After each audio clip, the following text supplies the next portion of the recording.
right, we're in 2 Kings 12, picking up at about verse 17.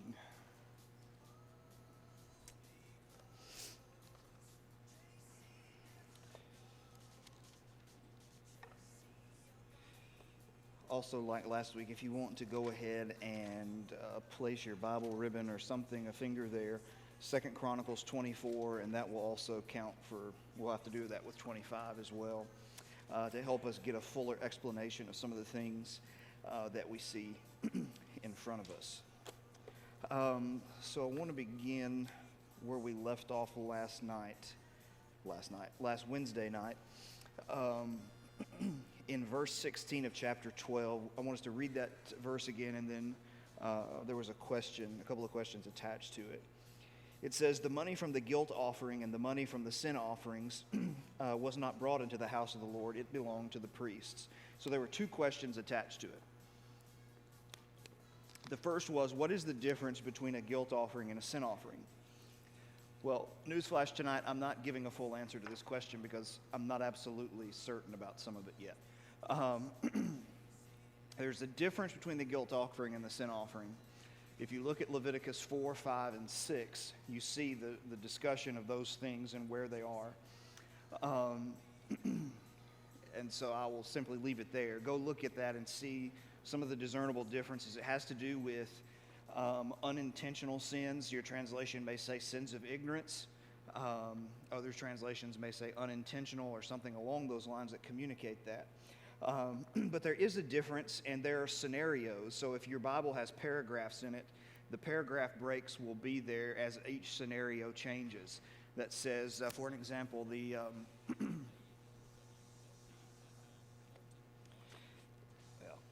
it's better just to go look. So for the law for the sin offering in chapter 4 of Leviticus, you're looking at things, what happens when the high priest commits a sin unintentionally, what happens when the people of Israel sin unintentionally, and so forth. And it gives those scenarios and what needs to be done. Toward the end of chapter 5 and verse 14, the law of the guilt offerings is put in front of us, and it pertains to what happens if we sin unintentionally with things that are dedicated to God and things along those lines in the temple area. And so there are some slight differences and nuances in that. I would just say keep looking at it. I'm going to keep looking at that for more detail. Last week I started out, I lost a day of work that I normally would have had, and so I didn't have the time to dedicate to it fully that I wanted to. But I'm still working on it and going to get that together.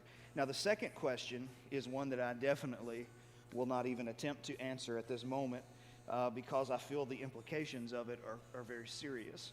And that is when it says the money from the guilt offering and the money from the sin offerings. What is involved there? Are the people paying for their forgiveness was basically the thrust of the question.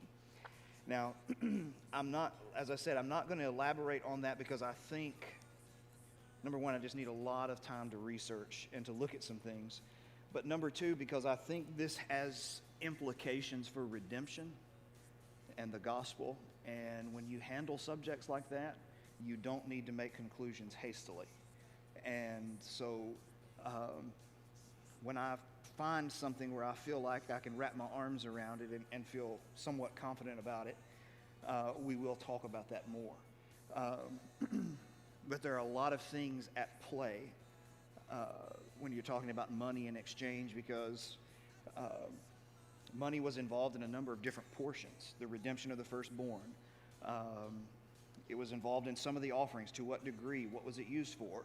It varies. And there's just a lot of data you have to kind of take in and sift through, and I just haven't had a chance to do that yet. So anyway, said all that to say I don't know the answer yet, but I'm working toward it. And when the time comes, I had a feeling when he asked the question. What I do know about the question for sure is this. When it says, are you paying for the forgiveness of your sins? What I know for a fact is this is not any kind of support for a purgatory idea. Okay? That's the Catholic teaching that you go to purgatory, this intermediate waiting state, and you can buy indulgences And through the purchase of those indulgences for money, you can free your loved one from purgatory.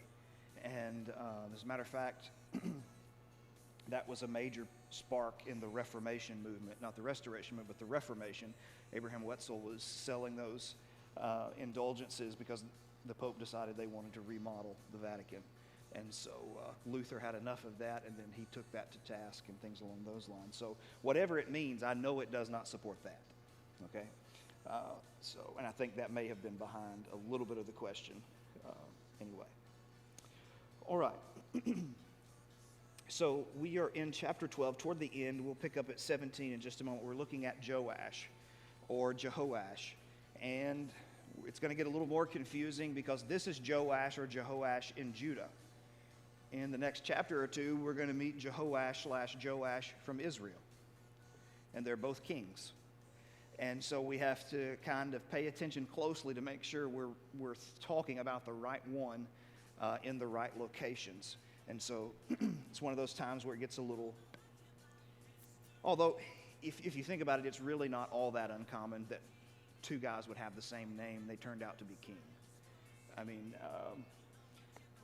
just by way of random illustration, when my first preaching job, I moved to Murray, Kentucky. I was doing a funeral about a year in, and a lot of people came in. Of course, in the obituary, I guess, it said I would be doing the funeral. And a lot of people came in, and they were looking for the person that had my name, except I wasn't him.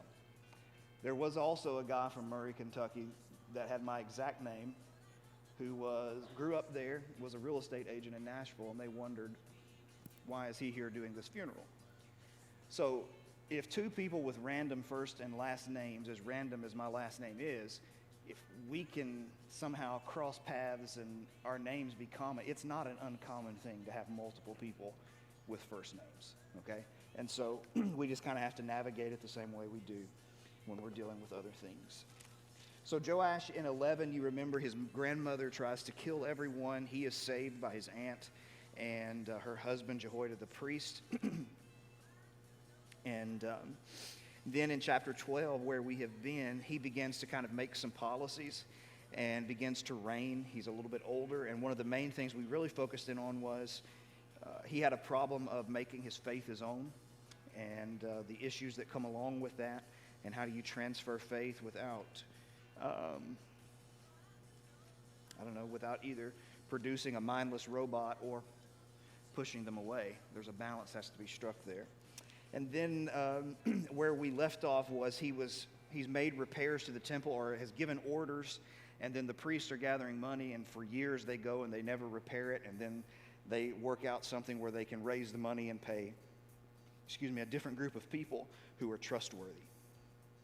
Okay, so 17 is where we pick up.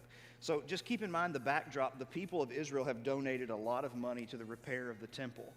And they've done some repairs, and they've added some utensils that were stolen by Athaliah's sons. In the 2nd Chronicles 24, I think it mentions that they stole those vessels in order to use in the house of Baal to worship, which was destroyed just a couple of chapters ago.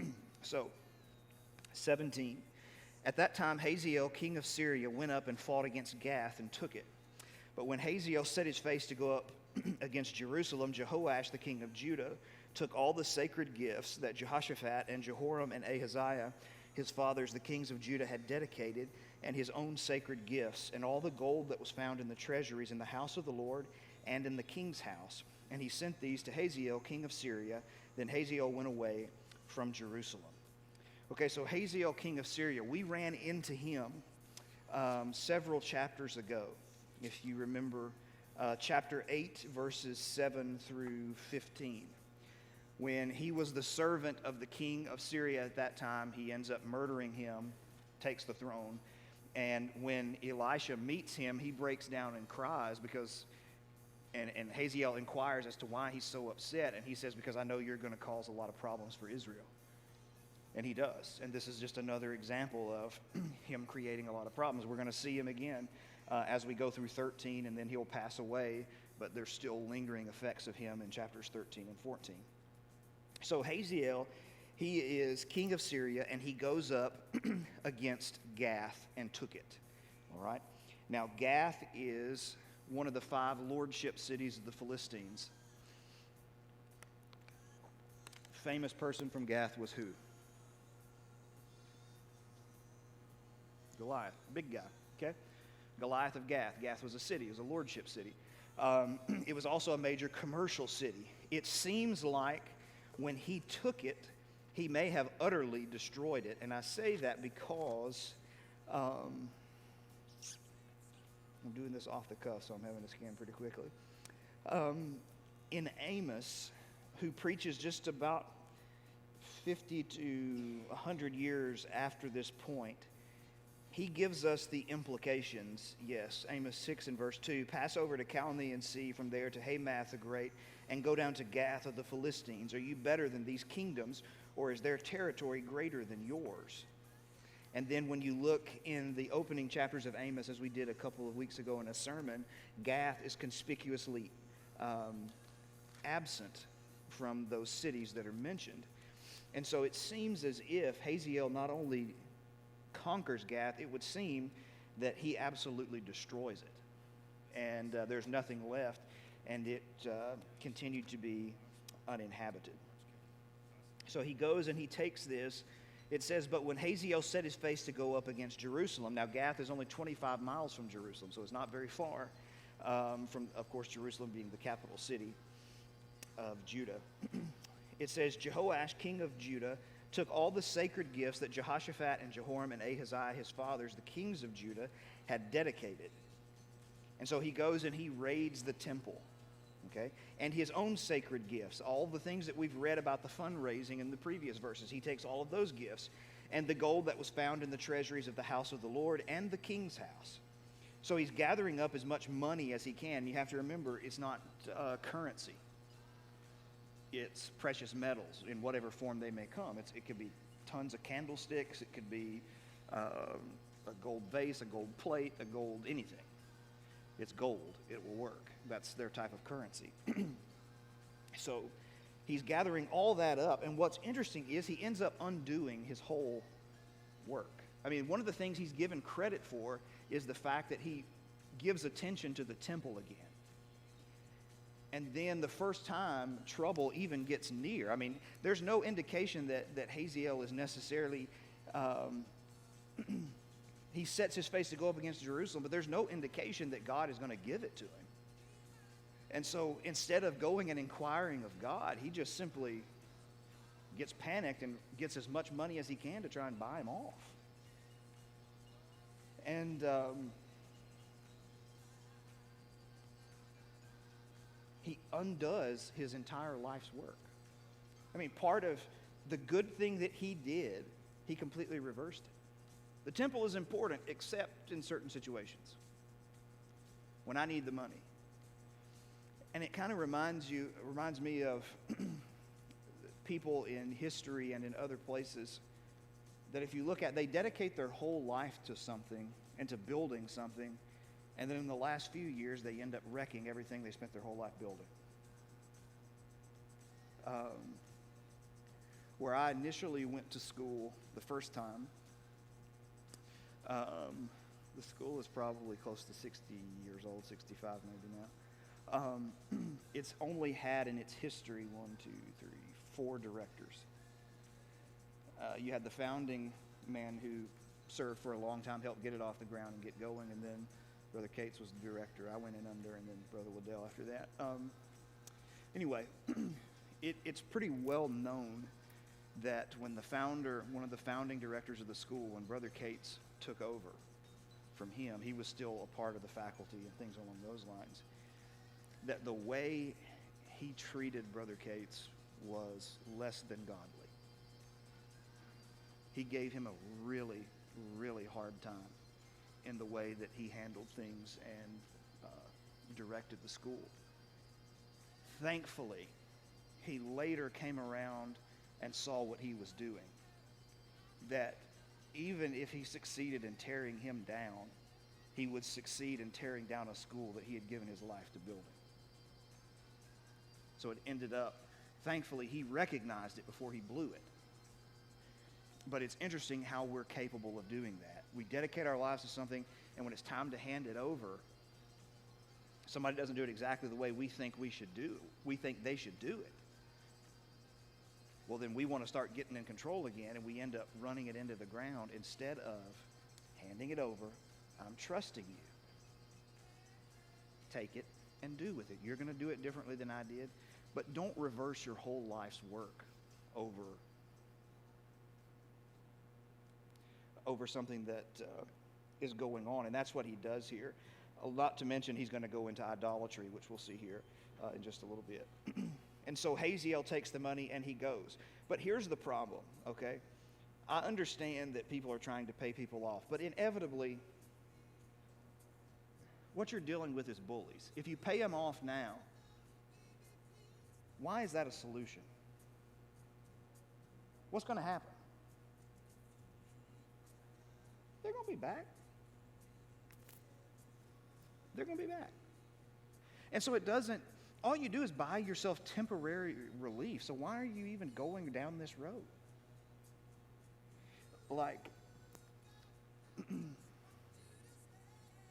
It just kind of reminds me that we can have this tendency to just kind of push things out a little bit further to buy us temporary relief, not thinking about the long-run implications of it. The long-run implications may be that we may not even be around to pay the price for the decision that we're going to make here. My kids may have to pay for that decision. And so all he does is buy himself temporary relief. And the way bullies work is you divert their attention for a little while, but they'll be back. You didn't solve the bully problem. You pacified it. And anyway, I'll just leave that there. Verse 19. This is Joash's death, the report of it. Now the rest of the acts of Joash and all that he did, are they not written in the book of the Chronicles of the kings of Judah? That is their books that they would have had, their official records as a nation. His servants arose and made a conspiracy and struck down Joash in the house of the Millo on the way that goes down to Silla. It was Jazakar the son of Shimeath and Jehozabad the son of Shomer, his servants, who struck him down so that he died. And they buried him with his fathers in the city of David, and Amaziah his son reigned in his place. All right, hold there for a minute and look at 2 Chronicles 24, because here we're told kind of what led to his assassination.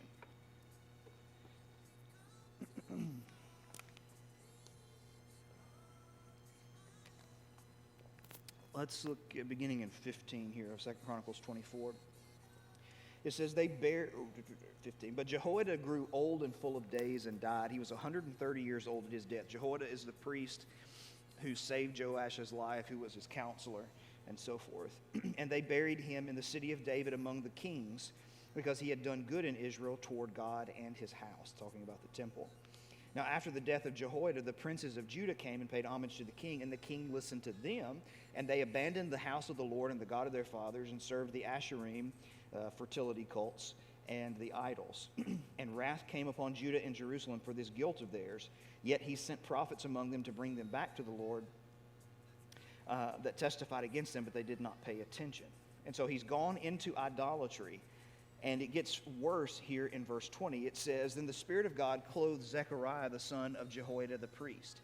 So this is someone that Joash would have most likely grown up with. Probably been pretty close friends with, to be honest with you.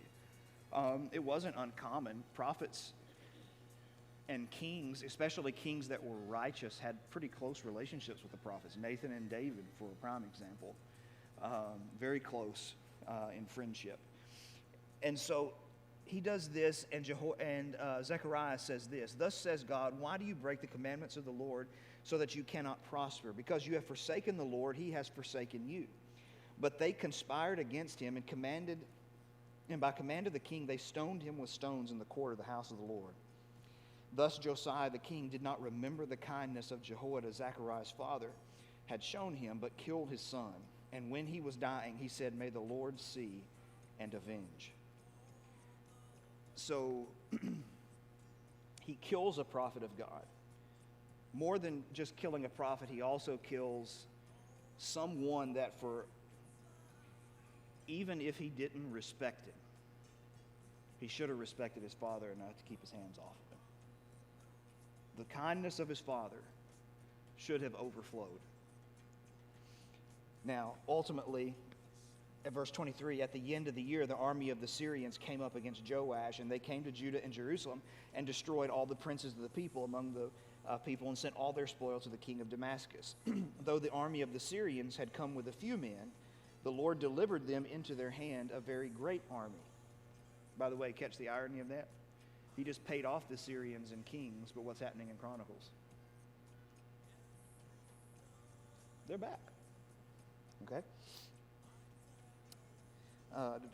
Because it's, let's see, into their hand a very great army, because Judah had forsaken the Lord, the God of their fathers, they executed judgment on Joash.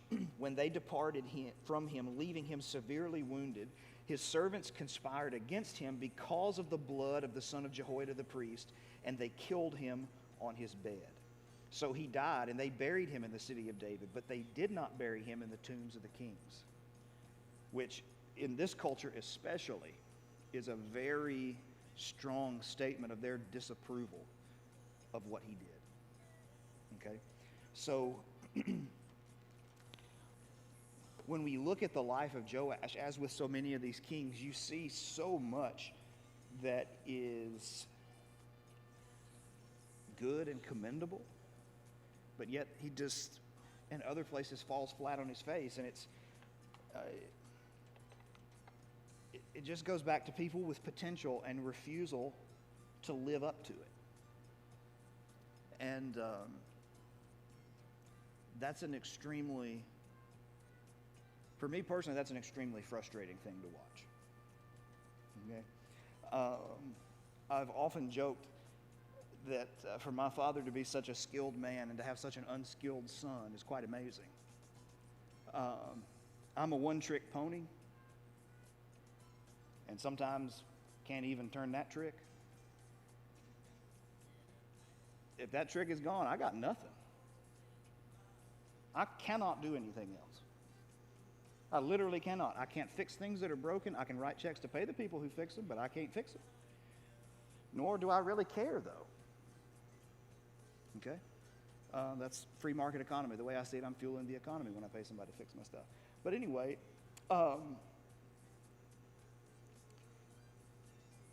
so as a person with a very limited set of skills, if you can even call what I have skills, but very limited, when I see people with a lot and they sit on them and they waste them, it makes me angry. Because many times it's people with skills that I would give my right arm to have. They're just refusing to live up to their potential. And when you think about judgment and standing in front of God, play out that scenario sometime when you can't sleep at night. And, obviously we all know how we want the scenario to go, how we expect the scenario to go, but there's also the possibility that it could go another way, and the Bible gives us plenty to chew on that side as well.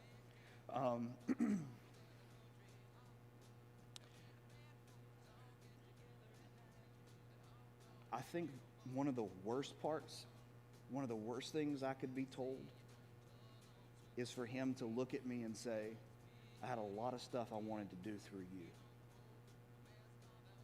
You just wouldn't let me. You just wouldn't do it. You just didn't live up to your potential. You disappointed me. To me, you could send me to spend eternity in a sandals resort for the rest of my life doing whatever. Well, probably not sandals because I hate the heat, but somewhere nice and cold. But anyway, you could send me somewhere. But living with that thought that God has looked me in the eyes and told me I was a disappointment and I did not live up to potential, that alone is hell. Nothing else matters. That and the fact that you're not with him. And so one of the things with these kings that we really need to think about is living up to potential. And one thing I know for sure is that God has gifted every single person. I know that. Sometimes we may need some help finding what that gifting is and how it might apply to what it is we need to do in the church, but I know that he has gifted us. And so we can't sit back and say, well, you know, God's not going to expect it of me because I don't have that gift. No. But God is going to expect of you what he has given you. And there will be no skirting him. And he doesn't take excuses. It may be uncomfortable. It may be difficult. But God is not concerned with our comfort.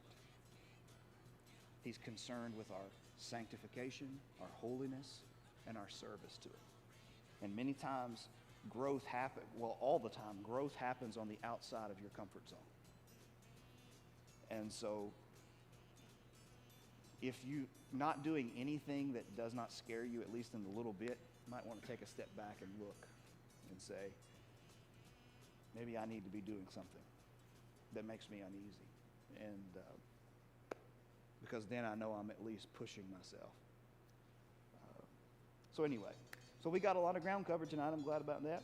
And we'll pick up in 13 and 14, and we'll try and get those next week together because the story flows together very well, and I think we'll be able to do that.